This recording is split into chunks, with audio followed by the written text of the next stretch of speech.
Welcome to AC Daily, where we're advocating for all and advocating for you. I'm Aaron Dean.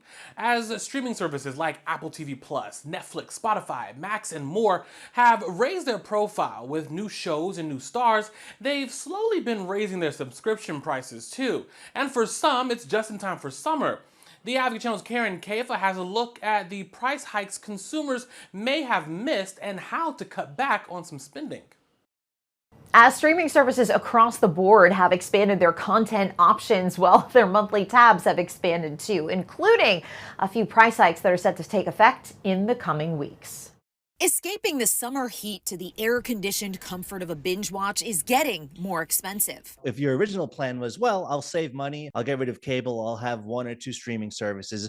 Now you need multiple streaming services, and you're more or less right back to what you were spending when you had cable, the other day. Among streamers increasing prices this summer, NBC Universal's Peacock, with higher prices for monthly and annual plans starting in July. Max, the streamer of Warner Brothers Discovery, CNN's parent company, will raise prices on its ad-free services by $10 to $20 annually starting in July. And Spotify will also boost costs for U.S. subscribers starting in July. The price hikes come as streaming media companies face their own increases in the cost of doing business as they expand content offerings to keep up with one another. You have all these services all creating their own original programming, which is expensive to create. And in turn, you're going to have to pay a little bit more for those services. Nicholas DeLeon, senior tech reporter for Consumer Reports, says streamers will likely experiment with different offers like lower price tiers with ads to keep inflation-weary subscribers tuned in. Expect to see more bundles, expect to see more promotions. If you buy this product, we'll throw in that service, that type of thing. So it's a little bit chaotic, but that makes it fun.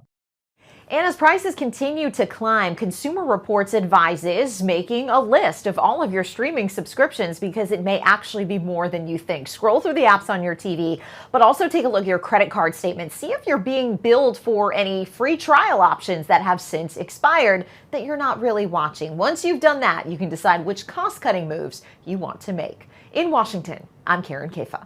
As temperatures rise, drinking enough fluids is one of the most important things that you can do to prevent heart-related illnesses. But it can be hard to get your child to drink enough water. The Advocate Channel's Mandy Gaither has some creative ways to help keep your kids hydrated this summer. Much of our body is made up of water. When it's hot outside, we have to refill it, and children can be especially vulnerable to dehydration. I always get asked how much water should my child have, but dependent on their activity level, their age, it's going to be different. Signs of dehydration in children include dizziness, drowsiness, dry mouth, sunken eyes, crying with little or no tears, urinating less often, or having fewer wet diapers. To support a child's hydration, take water everywhere you go, says Strong for Life licensed and registered dietitian Catherine Sherry. Let them pick out their own water bottle. Let them decorate it with stickers so they take ownership of it. Sherry says to add fruits, veggies, and herbs to the water to make it full of flavor without adding excessive amounts of sugar. One thing I love to do is when my berries have seen better days in the fridge, I'll mash them up and put them in ice cube trays. And so I'll use that as ice. And as that ice starts to melt, it makes that water more sweet. Sherry says to avoid sports drinks unless the child is vigorously active in the heat. She says food and water can replenish electrolytes without extra sugar and limit use of juice and other high sugar beverages. There was a meta-analysis published that juice does contribute towards obesity in children. So when thinking about offering it, we want to keep it minimal. For Health Minute, I'm Mandy Gaither. Thanks so much for joining me for AC Daily. For more content that advocates for you, head over to our YouTube channel and click that subscribe tab. And engage with us on social. You'll find us on Facebook, Instagram, and TikTok. Use @AdvocateChannel to join in on the conversation.